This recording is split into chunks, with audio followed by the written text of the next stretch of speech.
Hi, I am Amit, and this is my investment journey on eToro.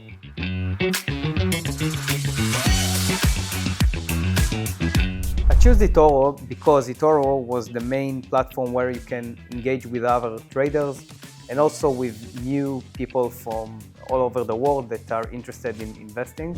My investment strategy based on long-term investment, I focused on companies where I can understand the fundamentals and I can evaluate the company and the management, and I tend to invest for the long run. I think the hardest part of my investment journey was to understand that things are taking time and stay patient, and this is something that I think if other investors, especially not professional investors, will understand, they can gain a lot of alpha from the market. Just stay patient. My key milestone was actually having $200,000 assets under management. Since then it grew to a few millions of dollars assets under management, but it's proved to me the power of social network that eToro is and the engagement that we can have with other investors as well on the platform. My most valuable lessons on my first year was actually to see that when I'm engaging and when I'm speaking about my ideas, have feedback from other users. And this what made me understand that this is not like some sort of robots that are using the platform, whatever. It's like real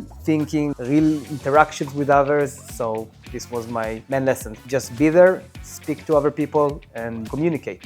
I adapt to changes on the market by not panicking. First of all, I'm trying to invest in a few companies that I understand really good.